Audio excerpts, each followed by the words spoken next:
Empires don't fall to invading armies. They implode when their money collapses. Rome's coins were silver, then worthless.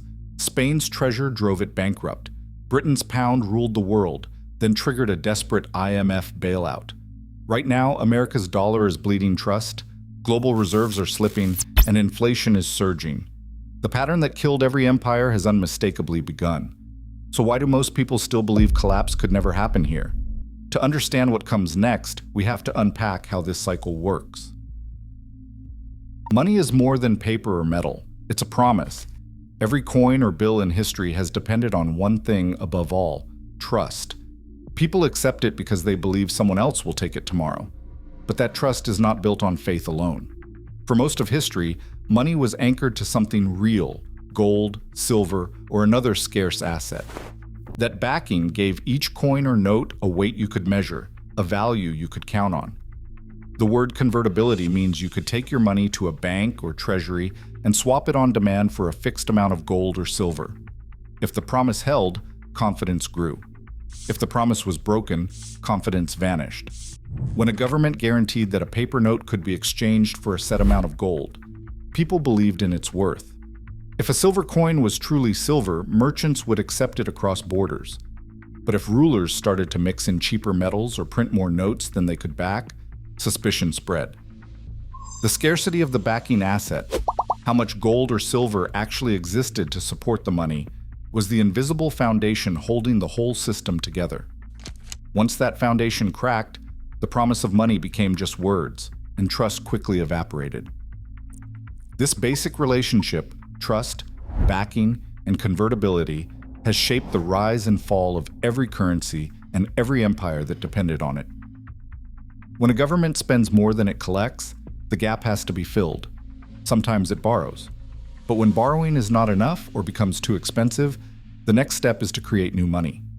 This is the start of a destructive cycle that every empire has faced. The process seems manageable at first. Deficits are papered over, salaries and contracts are paid, and life continues. But with every fresh round of money creation, the value of existing money slips, prices begin to rise. People notice that each paycheck buys a little less. Businesses raise prices to keep up with costs. Workers demand higher wages to survive. The government, now collecting taxes that are worth less in real terms, finds its own bills growing faster than its income. To keep up, it prints even more money. Each round of money creation pushes prices higher, eroding trust in the currency. The spiral accelerates. Investors and savers rush to protect their wealth by buying goods, land, or foreign assets. Merchants demand payment in gold, silver, or anything that still holds value. The feedback loop is relentless. Deficits drive money creation, which drives inflation, which drives more deficits. Once this cycle begins, history shows it is almost impossible to reverse without painful choices. The promise of stability is replaced by a daily struggle to keep up with rising prices, a pattern that has repeated from ancient Rome to modern economies. In the heart of the Roman Empire, the silver denarius was more than a coin. For centuries, it weighed about 4.5 grams and was nearly pure silver, trusted by merchants, soldiers, and citizens from Britain to Judea. That trust ran so deep that Roman money flowed across borders, accepted as payment from Alexandria to the Rhine. But by the reign of Nero, the empire's ambitions had outgrown its revenues. The treasury strained under the cost of defending distant frontiers, rebuilding after disasters, and paying a growing army. In 64 CE, Nero made a decision that would echo for generations. He ordered the first major cut in the denarius silver content, reducing its purity from nearly 100% to about 90%, and trimming its weight to just over 3.4 grams. On paper, it seemed a minor adjustment, a small fraction shaved off each coin, barely noticeable to the naked eye. Yet the consequences rippled through every corner of Roman life. Money changer guilds quickly noticed the difference, recording complaints from customers who suspected the coins felt lighter. In the Senate, some voices warned that tampering with the coin's purity would undermine confidence and invite trouble. Soldiers, whose pay was counted in denarii, grumbled as rumors spread that their wages would buy less at the market. For the first time, the promise of the denarius was in doubt. The old certainty that a Roman coin was as good as its silver, began to erode. Nero's reform was not just a technical fix for a budget problem. It was a signal that the rules could change, that the state's promise was no longer absolute. Even a small reduction in silver content was enough to plant seeds of suspicion. Merchants started to weigh coins more carefully. Some demanded payment in gold or in older, heavier denarii. The foundation of trust, built over generations, had been chipped away. What started as a minor debasement would soon become a pattern as later emperors faced their own crises. But with Nero's first cut, Rome crossed a line. The empire's money was no longer untouchable. The decay had begun, not with a collapse, but with a single decision to stretch the promise of value just a little further. By the middle of the 3rd century, Roman coins had lost almost all connection to their origins.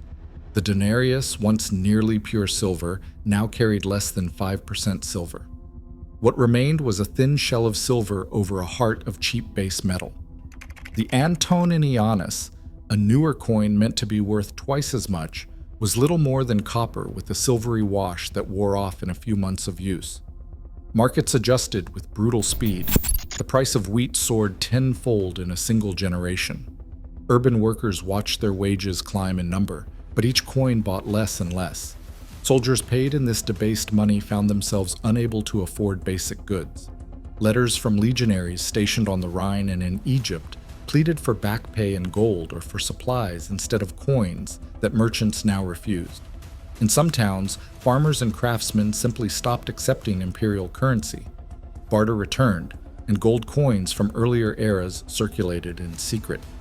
The state's own tax collectors struggled to gather revenue, as taxpayers demanded to pay in kind, grain, livestock, or labor, rather than accept coins that lost value with every passing month. Hoards of old silver and gold coins disappeared from circulation, hidden in the ground or melted down for their metal. The government responded by minting ever more coins, but this only accelerated the collapse. By 265 CE, prices had risen more than 1,000% from a century earlier. The imperial bureaucracy, starved of real resources, could no longer maintain roads, supply the army, or guarantee food for the cities. Entire regions slipped out of effective Roman control as local leaders took charge of defense and tax collection. The promise behind Roman money had finally broken. What began as a technical fix for budget shortfalls ended in hyperinflation, barter, and a state unable to pay its own soldiers. The world's most powerful empire was now paralyzed, not by foreign armies, but by the destruction of its own currency. The pattern was set. Once the foundation of trust collapsed, everything built on it began to fall. In 1545, a mountain in the high Andes revealed a secret that would change the fate of Spain and the world. Cerro Rico, the rich hill of Potosi, began pouring out silver on a scale never seen before. By the end of the 16th century, Spanish galleons carried more than 25,000 tons of silver across the Atlantic. For over 100 years, nearly half of all the silver mined on Earth came from Spanish America, much of it from Potosi. The Spanish crown stamped this flood of metal into coins, the famous Spanish dollar known as the piece of 8. These coins became the first truly global currency, accepted in markets from Seville to Manila, from London to Beijing. Silver paid for armies, palaces, and the daily running of an empire that stretched across continents, but too much money can be as dangerous as too little. As silver poured in, prices across Spain and Europe began to climb. The cost of bread, wool, and rent rose year after year. Historians call it the price revolution.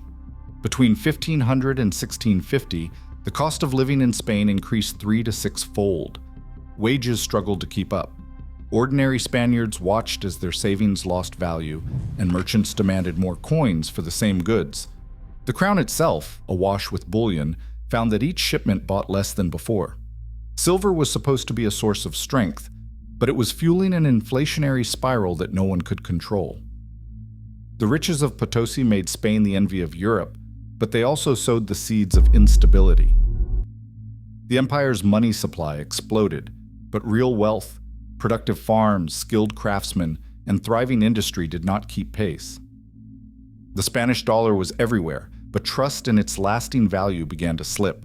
The silver flood had set off a chain reaction, and the first cracks in the empire's foundation were now visible in the rising prices of daily life. Spain's fortunes turned on its ability to borrow, not just on the silver that filled its coffers. As the empire's wars dragged on and royal spending soared, the Spanish crown leaned heavily on loans from Genoese and German bankers.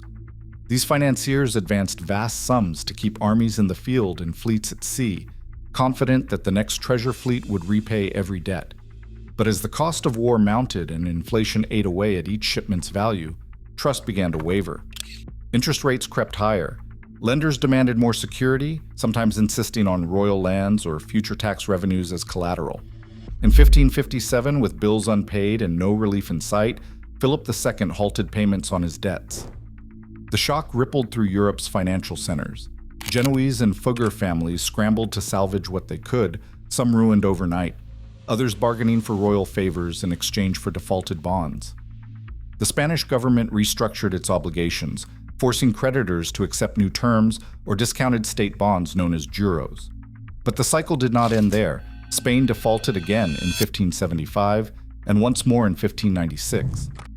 Each time, the crown's promises proved less reliable, and each time the cost of borrowing rose. Desperate to stretch its silver further, the state began issuing vellon, copper coins with only a token amount of silver. These coins flooded the local economy, but their real value quickly collapsed. Merchants scoffed at vellon, and workers found their wages shrinking in real terms. Letters from the era capture the bitterness. "You couldn't pay me enough in that scrip," wrote one merchant in Seville.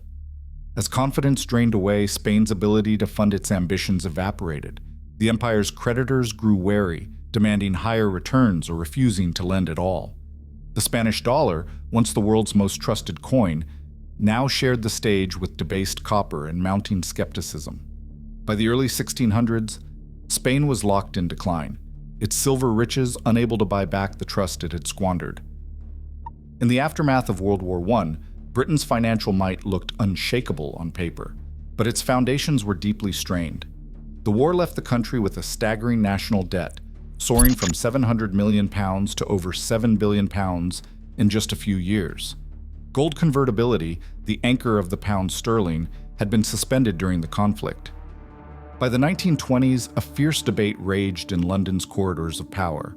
Should Britain restore the pound to its former glory by tying it back to gold at the pre-war rate of £1 equals $4.86?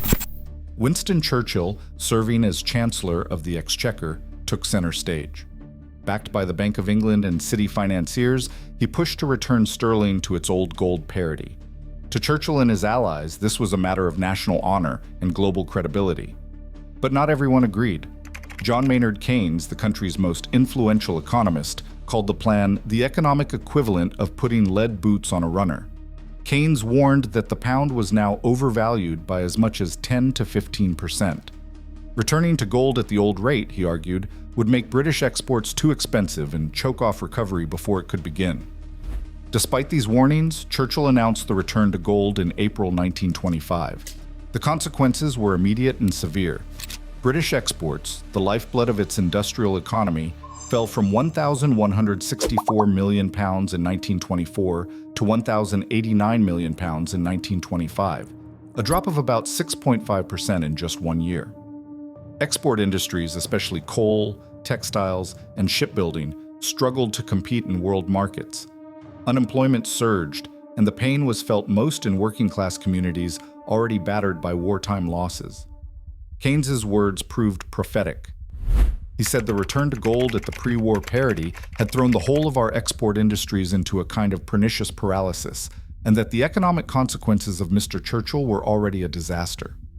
The government's gamble on gold did not restore stability. Instead, it locked Britain into a cycle of stagnation and unrest.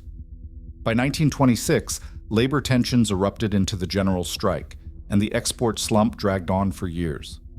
The pound's reputation as the world's anchor currency began to unravel, not with a single event, but with a policy decision that put orthodoxy above economic reality. The unraveling of British financial power had begun, and the world was watching. In September 1931, the British government made a decision that would shatter a centuries-old promise. The pound sterling, once the world's most trusted currency, was no longer exchangeable for gold at a fixed rate. Bank of England reserves had drained away as foreign holders, sensing weakness, rushed to convert their pounds into gold. Within days, Britain abandoned the gold standard entirely. The guarantee that had underpinned global confidence in sterling was gone. Investors and trading partners scrambled to protect themselves, dumping pounds and demanding payment in dollars or gold. The value of sterling fell sharply on world markets. For the first time in modern history, Britain could not maintain the illusion of limitless financial strength. The consequences stretched far beyond currency markets. The empire's ability to fund itself depended on the world's willingness to hold and use pounds. Now, that privilege was slipping away. British companies struggled to pay for imports as the cost of foreign goods soared. Overseas investments shrank. London's standing as the center of global finance began to erode.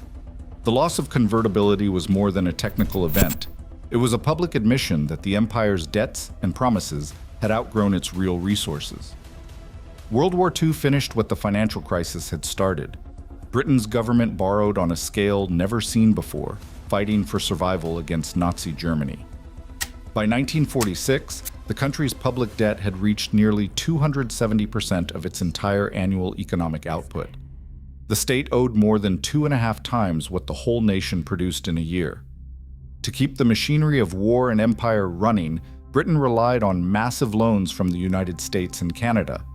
When peace returned, the bills came due. The pound was battered by waves of speculation and forced devaluations. In 1947, a brief attempt to restore convertibility with the dollar collapsed in weeks. The empire's financial core had become a liability, not an asset. The pound's retreat from the world stage was swift and irreversible. As sterling's status faded, so did Britain's ability to project power, maintain its far-flung territories, and shape the global order. The collapse of currency privilege set the stage for the end of empire. In July 1944, as World War II raged, delegates from 44 nations gathered in New Hampshire to design a new global order. The agreement they signed at Bretton Woods made the United States dollar the anchor of world finance, promising each note could be turned in for a fixed amount of gold. For a generation, that promise held. But the pressure grew relentless. The United States took on massive commitments, rebuilding Europe, fighting wars in Korea and Vietnam, and launching the Great Society at home. By 1971, the country faced a dilemma. Foreign governments held more United States dollars than the United States had gold to redeem. President Nixon, facing a run on the Treasury, made a fateful decision. On August 15, 1971, he suspended gold convertibility, ending the Bretton Woods era and turning the United States dollar into a pure fiat currency. The promise was now just paper, backed by nothing but confidence in the United States government. Debt, once a wartime necessity, became a permanent fixture. In 1980, the national debt stood at about $900 billion. 2 decades later, it had ballooned to $5.6 trillion. By 2020, the figure soared past $27 trillion. In 2025, the total is projected to exceed $36 trillion, rising faster than at any point in American history. This mountain of debt is not just an abstract number. It represents a growing gap between what the country spends and what it earns year after year with no plan for reversal. To keep the system afloat, the Federal Reserve turned to new tools. After the 2008 financial crisis, and again during the COVID-19 pandemic, it created trillions of dollars out of thin air through quantitative easing. Policymakers insisted this would not fuel inflation. For a while, prices stayed tame. Then, in 2022, consumer prices jumped nearly 9%, the sharpest spike in 4 decades. The cost of food, rent, and energy outpaced paychecks. For many Americans, the value of their money eroded in real time. The world noticed. In 2000, about 70% of global currency reserves sat in dollars. By 2023, that share had slipped to 58%. Central banks, especially in China, Russia, and India, began buying gold and setting up new payment systems. BRICS nations struck deals to settle trade in local currencies, bypassing the dollar. Russia and China now conduct the vast majority of their bilateral trade without touching United States currency. Brazil and China established direct yuan real clearing in 2023. India and Russia experimented with rupee-ruble settlements for oil. The dollar remains dominant, but the network of alternatives is growing, piece by piece. Each new round of debt, every wave of money creation, and every step away from the dollar by major economies adds weight to the system's strain. The numbers are not just statistics. They are pressure points, visible cracks in the foundation that once seemed unbreakable. Across centuries and continents, the rise and fall of empires have followed a script that is both familiar and relentless. The evidence, etched in Roman silver, Spanish ledgers, British trade statistics, and American debt clocks, reveals 7 distinct stages that repeat with uncanny precision. First comes dominance, a strong, trusted currency backed by real value and accepted around the world. Rome's denarius, Spain's silver dollar, Britain's pound sterling, and the United States dollar each began as the gold standard of their age, literally and figuratively. This dominance breeds confidence and opens doors, but it also invites ambition. As power expands, so do commitments. Overextension follows: new wars, distant colonies, costly promises at home and abroad. The empire's reach begins to outpace its grasp. Deficit spending becomes routine. Budgets slip out of balance as leaders borrow to cover the growing gap between income and ambition. The treasury leans on lenders, then on the printing press. Currency debasement is the next step, whether by mixing base metals into coins or by creating new money unmoored from any physical backing. The process is rarely announced, but its effects are felt everywhere. Prices rise, first slowly, then with alarming speed. This is inflation, the 5th stage. Each paycheck loses ground to the cost of living. Families, businesses, even soldiers and civil servants discover their money buys less with every passing year. At this point, the pattern is no longer theoretical. The United States in 2025 stands squarely in Stage 5. The dollar, once anchored by gold and unrivaled in global reserves, now floats on promises and precedent. Trillions in new money have been created since 2008. Inflation, once dismissed as a relic of the past, has returned with force. The world's faith in the dollar is not what it was. The share of global reserves held in dollars has slipped from 70% at the turn of the millennium to 58% today. Major economies are building alternatives, settling trade in local currencies, expanding gold reserves, and experimenting with new payment systems. The next stage is loss of confidence. History shows that once inflation takes hold, the transition to Stage 6 can be swift and unforgiving. People begin to seek shelter in hard assets, foreign currencies, or barter. Creditors demand higher interest or refuse to lend altogether. The currency's privilege, once taken for granted, becomes a liability. Collapse, the final stage, arrives not as a single event, but as a cascade of failures. The empire can no longer fund its military, maintain its infrastructure, or pay its obligations. Influence evaporates. The pattern never lies. Every empire that has ignored these warnings has paid the same price, and the numbers now point to the United States standing at the edge of the most dangerous transition of all.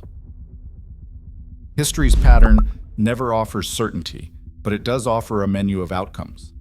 When a dominant currency reaches the tipping point, when inflation is entrenched and trust begins to waver, 3 paths appear. Each path is shaped by the choices of leaders, the reactions of markets, and the willingness of the public to adapt or resist. The first path is managed decline. Britain took this route after World War II.